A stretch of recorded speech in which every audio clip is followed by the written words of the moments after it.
إن الحمد لله نحمده ونستعينه ونستهديه ونعوذ بالله من شرور أنفسنا ومن سيئات أعمالنا إنه من يهده الله فلا مضل له ومن يضلله فلن تجد له وليا مرشدا وأشهد أن لا إله إلا الله وحده لا شريك له وأشهد أن محمدا عبده ورسوله أما بعد فسلام الله عليكم ورحمة الله وبركاته. Dapat tayong magpasalamat kay Allah subhanahu wa ta'ala dahil binigyan niya tayo ng mga pagkakataon na mapag-aralan natin ang talambuhay ni Propeta Muhammad sallallahu alaihi wasallam.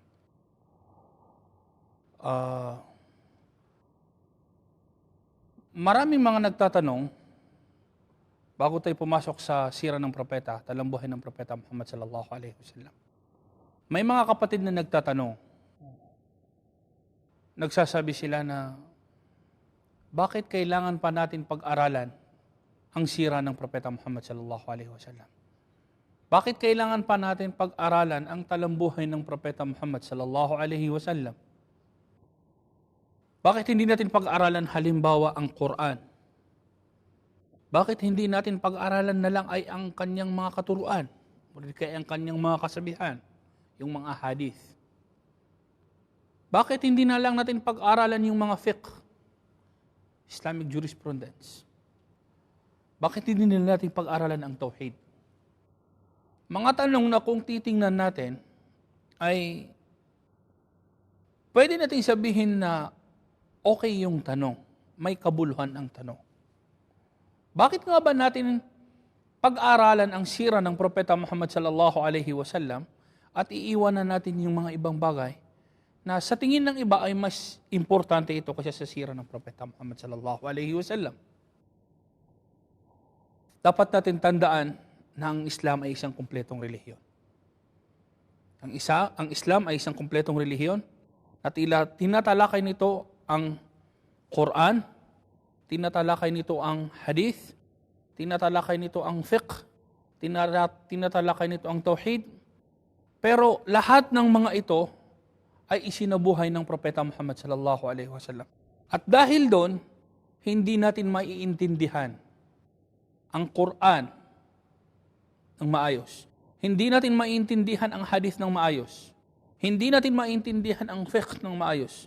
Hindi natin maiintindihan ang tauhid ng maayos kung hindi natin pag-aaralan ang talambuhay ni Propeta Muhammad sallallahu alaihi wasallam.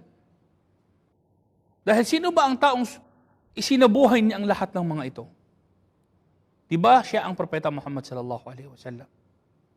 So, yun ang sagot sa tanong na bakit kailangan pa nating pag-aralan ang sira ng propeta. Hindi natin sinasabi na mas importante ang sira ng Propeta Muhammad sallallahu alaihi wasallam kaysa sa Quran. Hindi natin sinasabi na mas importante ang sira ng Propeta Muhammad sallallahu alaihi wasallam kaysa sa kanyang mga kasabihan. Pero ang lahat ng mga ito ay nakatali sa bawat isa. Na hindi natin pwedeng paghiwa-hiwalayin. Dahil pag pinaghiwa-hiwalay natin ang mga ito, hindi natin maintindihan ang Islam.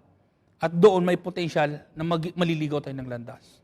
Magiging iba ang pag-intindi natin sa Quran, magiging iba ang pag-intindi natin sa hadith, magiging iba ang pag-intindi natin sa fiqh, magiging iba ang pag-intindi natin sa tauhid pag nakalimutan natin pag-aralan ang sira ng Propeta Muhammad sallallahu alaihi wasallam. So yun ang dahilan kung bakit natin pag-aralan ang sira ng Propeta Muhammad sallallahu alaihi wasallam. Dapat natin tandaan na lahat ng mga nasyon na dumaan sa buong mundo, lahat ng mga tao na dumaan sa mundo, lahat ng mga nasyon na dumaan dito sa mundo, ay pinangalagahan nila ang talambuhay, ang sira, ang kanilang history, at ang history ng kanilang ng kanilang nasyon. Okay. So ang China halimbawa, mula pa nung pinakaunang panahon hanggang sa ngayon ay pinangalagahan nila ang kanilang history. Makikita mo yung history ng China na bumabalik pa ito 2,000 years ago, 3,000 years ago. Pero pinag-aaralan nila ito dahil importante ito sa kanila. ganun din ang mga ibang nasyon. Ang mga Hindu, ganun din ang mga ibang nasyon. So tayong mga Muslim, dapat natin pag-aralan ang ating history.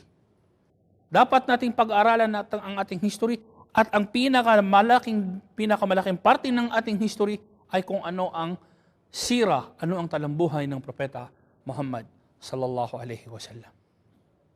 Okay. Sinabi ni Allah sa Quran, "Laqad kana lakum fi rasulillahi uswatun hasanatun liman kana yarjullaha wal yawmal akhir." Sinabi ni Allah sa Quran, "Wa innaka la'ala khuluqin 'azim." Maraming mga talata sa Quran na binanggit dito na pinupuri ni Allah subhanahu wa ta'ala si Propeta Muhammad sallallahu alaihi wasallam. Yung unang aya na ating binasa, sinabi ni Allah doon na ang Propeta Muhammad sallallahu alaihi wasallam ang siyang ating modelo na dapat nating sundan. Paano natin masusundan ang ating modelo kung hindi natin alam ang kaniyang talambuhay? Hindi natin alam kung paano gumising ang Propeta Muhammad sallallahu alaihi wasallam, kung paano niya inumpisahan ang kaniyang umaga, paano natapos ang kaniyang buong araw. Paano natin malalaman, paano natin gagawin na modelo ang Propeta Muhammad sallallahu alaihi wasallam kung hindi natin alam ang kaniyang mga ginawa sa panahon na siya ay nag-iisa lamang, sa panahon na siya ay nangangailangan ng tulong?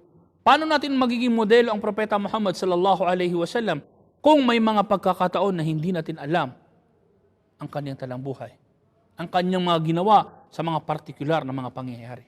So kailangan natin pag-aralan ang sira ng Propeta Muhammad sallallahu alaihi wasallam. Siya ang ating modelo, kaya dapat natin pag-aralan ang sira ng Propeta Muhammad sallallahu alaihi wasallam.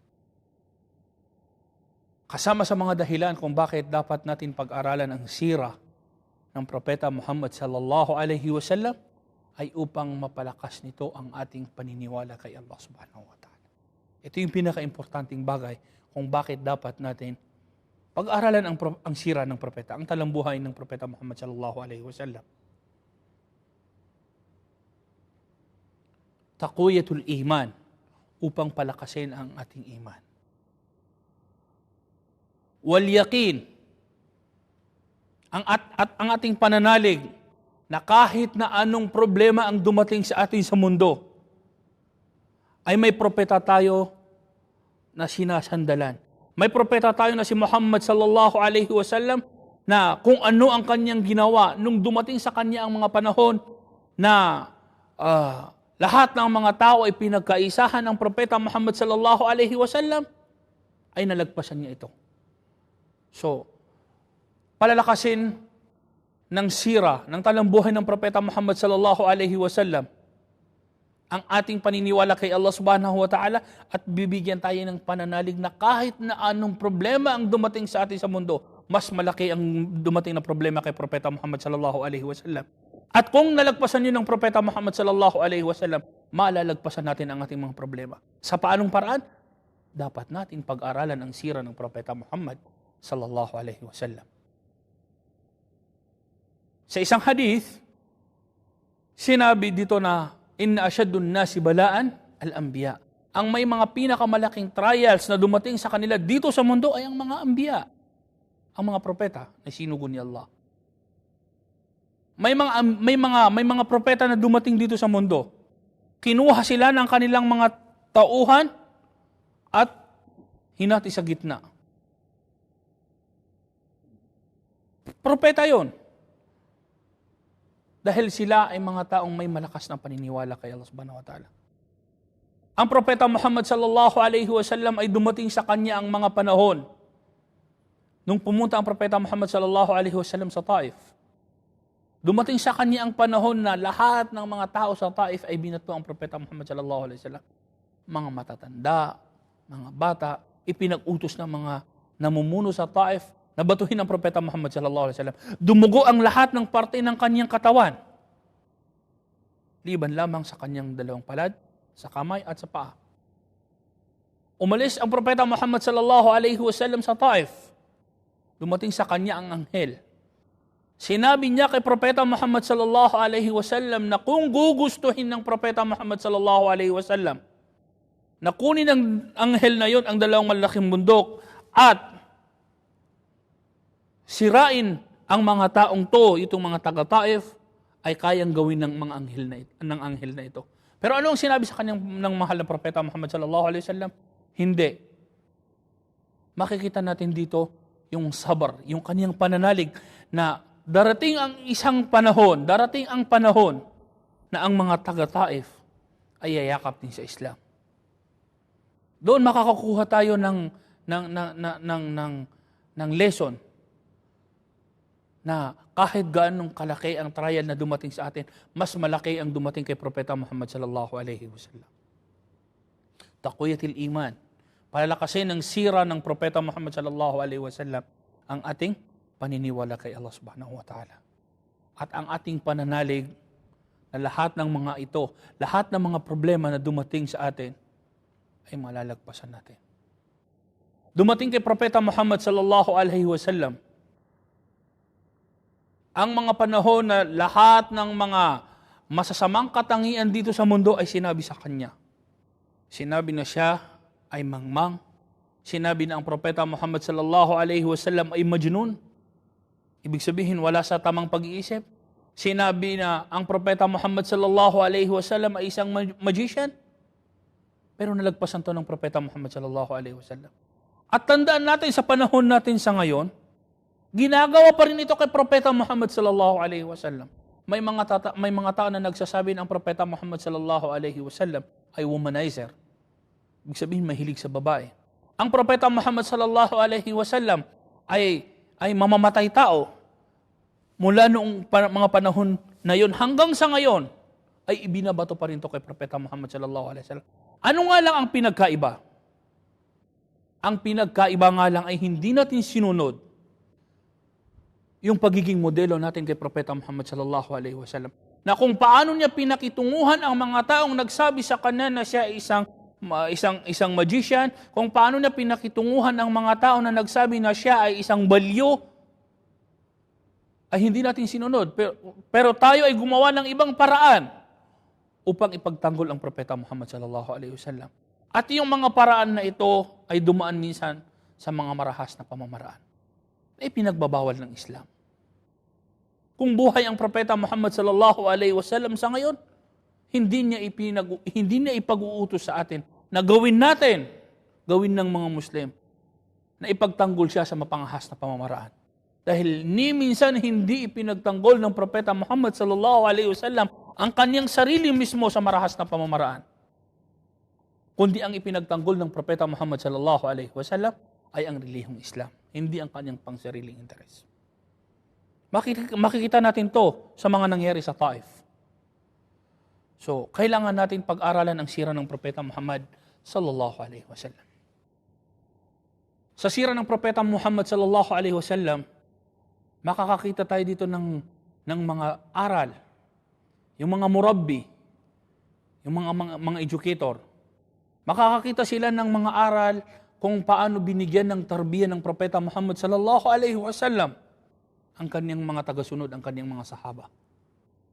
Makikita natin dito kung paano naging matino ang mga tao na inililibing nila ang kanilang mga anak na buhay bago dumating ang Propeta Muhammad sallallahu alaihi wasallam.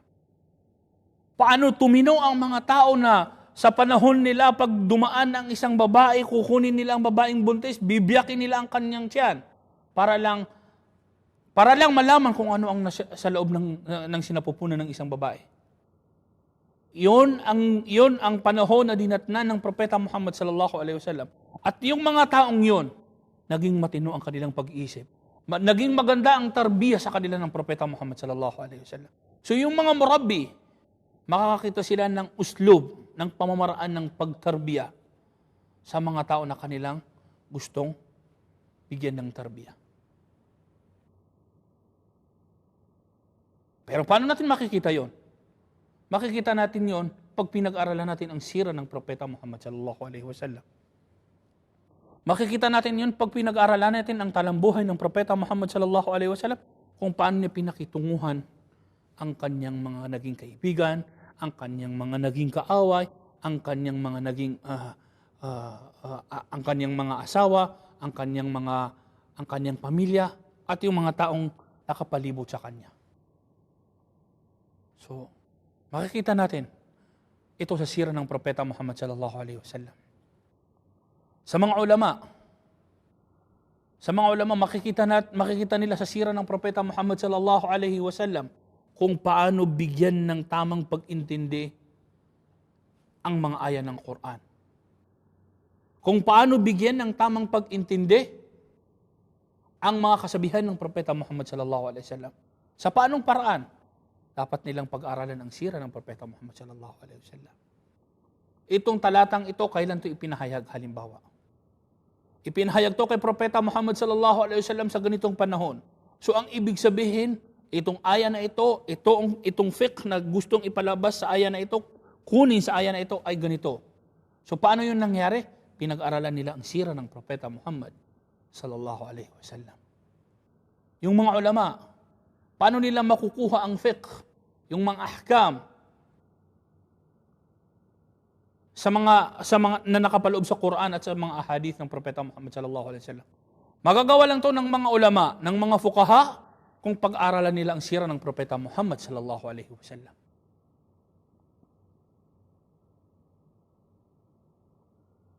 Ito ay yung sa mga fuqaha. Ito ay yung sa mga ulama. Ito ay yung sa mga murabbi. So, marami tayong makikita na dapat bawat isa sa atin kung ano ang kanyang maging gusto sa buhay ay makikita nila sa talambuhay ng Propeta Muhammad sallallahu alaihi wasallam. Kung paano naging mabuting ama ang Propeta Muhammad sallallahu alaihi wasallam. Kung ikaw ay isang ama, makikita mo sa sira ng Propeta Muhammad sallallahu alaihi wasallam kung paano naging mabuting ama ang Propeta Muhammad sallallahu alaihi wasallam sa kanyang mga anak. Kung ikaw ay isang asawa, makikita mo sa sira ng Propeta Muhammad sallallahu alaihi wasallam kung paano siya naging mabuting asawa sa kanyang mga asawa. Kung ikaw ay isang kaibigan, makikita mo sa sira ng Propeta Muhammad sallallahu alaihi wasallam kung paano ang Propeta Muhammad sallallahu alaihi wasallam ang naging pinakamabuting kaibigan dito sa mundo. Kung ikaw ay may kaaway, makikita mo sa sira ng Propeta Muhammad sallallahu alaihi wasallam kung paano pinakitunguhan ng Propeta Muhammad sallallahu alaihi wasallam ang kanyang mga kaaway. Na hindi niya pinagtanggol ang kanyang sariling interes, kundi ang kanyang ipinagtanggol ay ang Islam. Tapakan mo ang Propeta Muhammad sallallahu alaihi wasallam. Siraan mo ang Propeta Muhammad sallallahu alaihi wasallam, hindi niya ipinagtatanggol ang kanyang sarili. Ang kanyang ipinagtatanggol ay ang kanyang relihiyon. Makikita natin to sa mga ahadith, sa mga nangyayari kay Propeta Muhammad sallallahu alaihi wasallam. Halimbawa, may isang babae na sa tuwing lumalabas ang Propeta Muhammad sallallahu alaihi wasallam, may makikita siya sa kanyang daanan na mga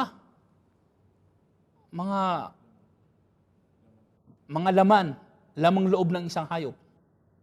Nakikita yun ng propeta sa kanyang harapan. Inilalagay sa harapan ng kanyang bahay. Pero ni minsan hindi nagalit ang Propeta Muhammad sallallahu alaihi wasallam. Tanungin natin ang ating sarili, tayong mga nandito. Kung sa iyo ginawa, na bawat pagbukas mo ng pintuan, may makikita kang mga lamang loob ng isang hayop sa harapan ng iyong bahay, anong maiisip mo? Pasurahan ako? Bakit ito itinatap mo sa akin? Ang Propeta Muhammad sallallahu alaihi wasallam ni minsan ay hindi siya nagalit. Kaaway niya yon. Kung paano niya pinakitunguhan ang kanyang mga kaaway, makikita mo ito sa sira ng Propeta Muhammad sallallahu alaihi wasallam. So, ito ang mga dahilan kung bakit kailangan natin pag-aralan ang sira ng Propeta Muhammad sallallahu alaihi wasallam. Nung lumipat ang Propeta Muhammad sallallahu alaihi wasallam mula Makkah papuntang Madina, paano pinakitunguhan ng Propeta Muhammad sallallahu alaihi wasallam ang mga taga-Madina na hindi siya taga-Madina? Kung ikaw ay lumipat mula sa isang lugar, papunta sa isang lugar, paano mo pakikitunguhan ang mga tao sa bagong lugar na tinirahan mo, nilipatan mo? Paano mo sila pakikitunguhan?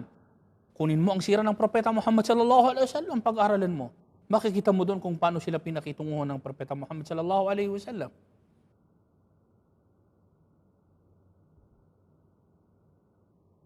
kung paano niya kinaibigan ang mga taga-Madina. Kung ano ang ginawa niya sa mga taong nag-oppose sa kanya sa Madina. Makikita mo doon. So, dapat pag-aralan ng bawat isa sa atin.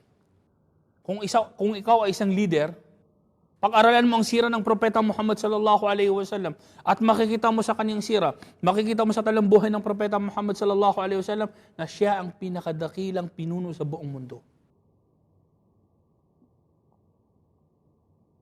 Kung ikaw ay tagasunod, makikita mo ito sa sira ng Propeta Muhammad sallallahu alaihi wasallam. Kung paano niya pinasunod, kung paano nagiging masunurin ng mga tao ang kanyang mga sahaba. Saan mo ito makikita? Sa sira ng Propeta Muhammad sallallahu alaihi wasallam.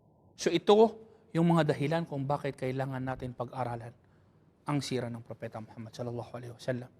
Lahat ng aspeto ng pamumuhay ng isang tao ay makikita niya ito sa sira ng propeta, sa talambuhay ng Propeta Muhammad sallallahu alaihi wasallam. Ang mga sinaunang tao, ang mga salafus salih.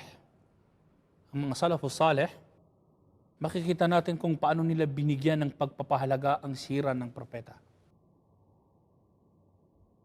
Makikita natin na itinuturo nila ito sa kanilang mga anak. Tulad ng pagtuturo nila sa kanilang mga anak ng mga sura ng Quran, mga talata ng Quran. Si Ali ibn al-Husayn, ibn Ali, radiyallahu ta'ala anhu, ay kanyang sinabi na pinapahalagahan namin ang sira ng Propeta Muhammad sallallahu alaihi wasallam, itinuturo namin ang sira, ang magazi, yung mga wars, yung mga panahon na ang Propeta Muhammad sallallahu alaihi wasallam ay lumipat sa Madina, ay itinuturo namin to sa aming mga anak, sinabi ni Ali ibn al-Husayn. Itinuturo namin to sa aming mga anak, tulad ng pagtuturo namin sa kanila ng mga ayan, mga sura ng Quran. So ibig sabihin, ito yung dapat na unang malaman ng tao, na dapat maalaman niya kung ano ang sira ng Propeta Muhammad sallallahu alaihi wasallam. Hindi natin maintindihan ang Quran ng lubos ng tama, hindi natin maintindihan ang hadith ng tama, hindi natin maintindihan ang fiqh ng tama, hindi natin maintindihan ang tauhid ng tama, kung hindi natin isasabay dito ang pag-aral natin ng sira ng Propeta Muhammad sallallahu alaihi wasallam. At ang pinakamahalaga sa lahat, dapat natin tandaan na ang pag-aaralan natin na talambuhay ay talambuhay ng pinakadakilang tao na nilalang ni Allah sa buong mundo. Mula kay Propeta Adam hanggang sa magunaw ang mundo. Hindi normal na tao ang Propeta Muhammad sallallahu alaihi wasallam.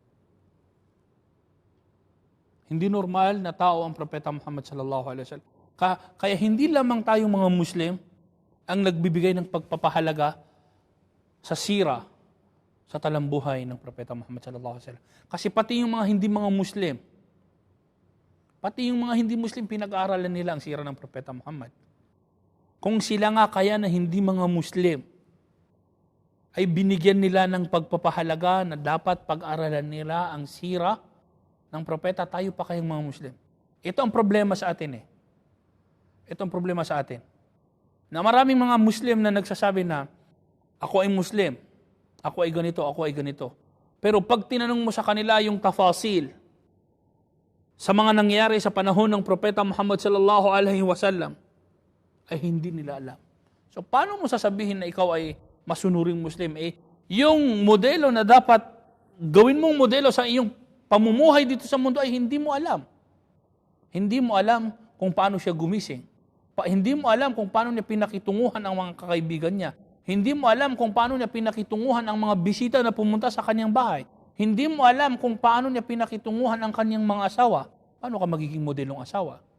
Paano ka magiging modelong anak? Paano ka magiging modelong ama? Kung hindi mo alam ang sira ng Propeta Muhammad sallallahu alaihi wasallam. So, ang pinag-aaralan natin dito ay sira, talambuhay ng pinakadakilang tao na nilalang ni Allah sa buong mundo. At itong taong to, ang siyang may pinakamarangal na katangian na mayroon dito sa mundo. Nung sinabi ni Allah sa Quran, wa innaka la'ala khuluqin azim. Siya ay pinuri ni Allah subhanahu wa ta'ala dahil sa kanyang magandang katangian. Siya ay pinuri ni Allah dahil sa kanyang magandang katangian. Siya ay pinuri ni Allah na siya ang dapat nating gawing modelo. Maraming mga aya. Sa pag-aaral natin ng sira ng Propeta Muhammad sallallahu alaihi wasallam, makikita natin dito ang pamumuhay ng mga sahaba ng Propeta Muhammad sallallahu alaihi wasallam. Pag pinag-aaral natin ang sira ng Propeta Muhammad sallallahu alaihi wasallam, karugtong nito ay sira ng mga sahaba. Talambuhay ng mga sahaba. Talambuhay ni Abu Bakar, talambuhay ni Umar bin Khattab, talambuhay ni Uthman bin Affan, talambuhay ni Ali bin Abi Talib. Talambuhay ng mga taong to na silang naging mga dakilang pinuno sa mundo pagkatapos ng Propeta Muhammad sallallahu alaihi wasallam. Pag pinag-aral natin ang sira ng Propeta Muhammad sallallahu alaihi wasallam, nakakoneksyon doon ang sira ni Abu Bakar bin Khattab. Abu Bakar Siddiq. Sino si Abu Bakar Siddiq? Siya, yung tao na pag nilagay ang lahat ng kanyang kabutihan sa kifa, sa isang scale, at ilagay ang ating mga scale, mas malaki ang kanyang kabutihan. Isang tao yon na sinabi ng Propeta Muhammad. Sino ba yon? Sino ang nagbigay sa kanyang tarbiya? Ang Propeta Muhammad sallallahu alaihi wasallam. Pag pinag-aralan natin ang talambuhay ng Propeta Muhammad sallallahu alaihi wasallam, kasabay noon ay mapag-aralan natin ang talambuhay ni Umar bin Khattab. Sino si Umar bin Khattab? Si Umar bin Khattab ang Amirul Mu'minin, na yung kanyang pamamalakad sa mundo nung kanyang kapanahunan, pag ginawa ng mga dakilang pinuno sa ngayon, magiging maganda ang takbo ng mundo sa ngayon. Si Umar bin Khattab na siyang lumalakad sa hating gabi para tingnan ang kanyang mga pinamumunuan. Si Umar bin Khattab na binigyan ng tarbiya ng Propeta Muhammad sallallahu alaihi wasallam, na nung lumipas ang panahon ng Propeta, siya ang naging pinuno. Ayun, lumakad, pumunta siya ng Bait al-Maqdis. At nung dumating ng Bait al-Maqdis, siya ay palakad at ang kanyang alipin ay nakasakay sa kabayo. Saan natin ito makikita? Sa sira ni Umar bin Khattab, na ang nagtarbiya sa kanya ay si Propeta Muhammad sallallahu alaihi wasallam. Pero makikita natin ang talambuhay ni Umar bin Khattab bago siya magyumakap sa Islam. Isang matigas na lalaki. Walang kinatatakutan na lalaki si Umar bin Khattab. Pero nung yumakap sa Islam, makita natin kung paano naging isang dakilang pinuno, isang dakilang ama, at isang dakilang tao pagkatapos ng Propeta Muhammad sallallahu alaihi wasallam. Pag pinag-aralan natin ang sira ng Propeta Muhammad sallallahu alaihi wasallam, mapag-aralan natin dito ang sira ni Uthman bin Affan. Sino si Uthman bin Affan? Sino si Uthman bin Affan? Si Uthman bin Affan, ang isang tao na lahat ng kanyang kayamanan ay ibinibigay sa relihiyon ng Islam. Makikita natin, hanggang sa panahon ngayon, makikita natin na yung ibinigay ni Uthman ibn Affan na sadaka hanggang sa ngayon ay andito pa rin sa mundo. Si Uthman ibn Affan, na noong mga panahon na kailangan ng mga Muslim ang maiinom na tubig, ay binili niya ang isang balon sa isang Yahudi, isang Hudyo sa Madina. Ang balon na ito ay kanyang ibinigay na sadaka. At hanggang sa ngayon, itong beer na ito ay nasa Madina. At yung nasa paligid ng beer na ito ay pag-ari ni Uthman ibn Affan, na hanggang sa ngayon, pinagkakakitaan ng mga Muslim sa buong mundo. Could you believe? Na yung ginawang sadaka ni Uthman bin Affan sa kanyang panahon, 1,400 years ago, hanggang sa ngayon ay pinagkakakitaan ng mga tao, ginagamit ng mga tao na pumupunta sa Madina. May isang hotel na ipinatay sa Madina. At saan kinuha ang hotel na ito, yung funding na hotel na ito?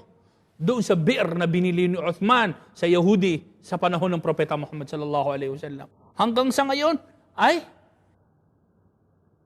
tuloy-tuloy pa rin yung sadaka na yun ni Uthman bin Affan. Siguro marami sa inyo ang nagtataka. Ngayon ko lang narinig yan, Ustad. Tama.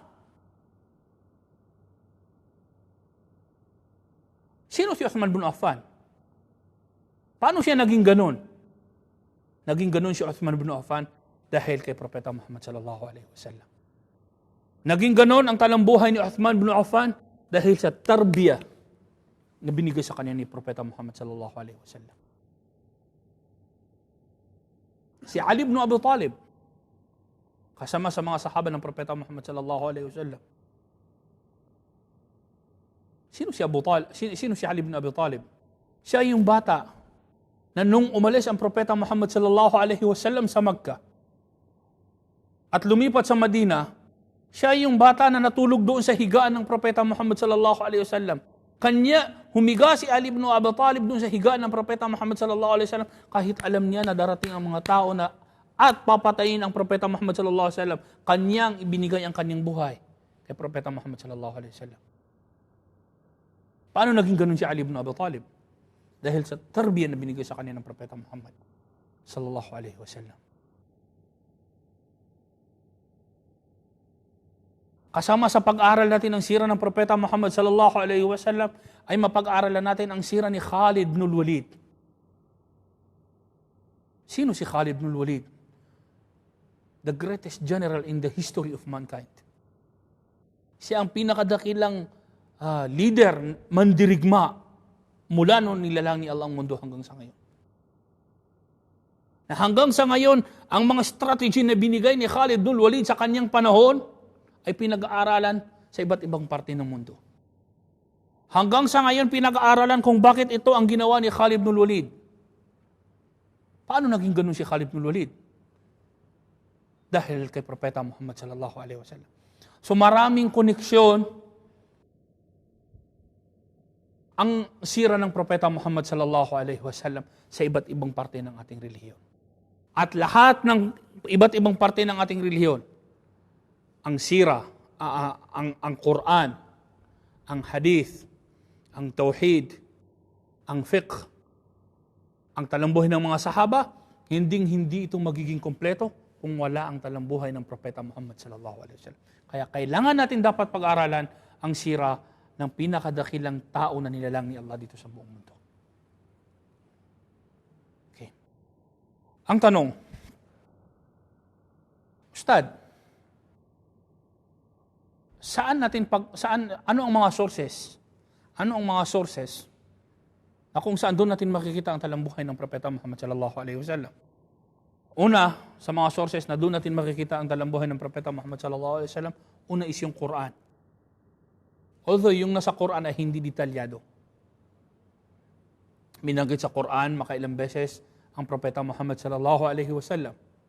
Binanggit sa Quran ang mga ahkam fiqhiyya, yung mga hatol sa fiqh. Paano nangyari yun? Nangyari yun sa panahon ng Propeta Muhammad sallallahu alaihi wasallam. So ang pinakaunang source ng talambuhay ng Propeta Muhammad sallallahu alaihi wasallam ay ang Quran. Pangalawa ay yung kanyang mga ahadith. Yung mga ahadith ng Propeta Muhammad sallallahu alaihi wasallam, makikita natin doon ito kung paano namuhay ang Propeta Muhammad sallallahu alaihi wasallam. Pangatlo sa mga sources ng sira ng Propeta Muhammad sallallahu alaihi wasallam is yung Kutubus Sittah, kasama din sa mga hadith. Pang-apat is yung Kitabul Maghazi o Kitabus Siyar. Kitabus Siyar. Halimbawa yung Sirat Ibn Ishaq, Sirat Ibn Hisham, at may mga iba pang sira. At ang pinaka-latest na naisulat dito sa mundo na kung saan, kung pag-aaralan natin ang talambuhay ng propeta, ay naisulat ito ng details, nakadetalyado ng napakaayos na detalyado is yung Rahiqul Makhtum. Tawag dito sa English is the sealed nectar. The sealed nectar. Kung sino yung gustong pag-aaralan ng sira ng Propeta Muhammad sallallahu alaihi wasallam, ay dapat niyang basahin ang librong to, itong Ar-Rahiqul Makhtum. At may mga iba pang mga sources na doon kinukuha ang sira ng Propeta Muhammad sallallahu alaihi wasallam. So, inshallah, sa ating susunod na pakikita ay mag-uumpisa tayo sa pre-Islamic period. Kung bago dumating ang Propeta Muhammad sallallahu alaihi wasallam, ano yung panahon na kanyang dinatnan? Then papasok tayo doon sa nung ipinanganak na ang Propeta Muhammad sallallahu alaihi wasallam, and so on and so forth, inshallah. Subhanakallahumma bihamdik, ashhadu an la ilaha illa anta astaghfiruka wa atubu ilaik. Wassalamu alaikum wa rahmatullahi wa barakatuh.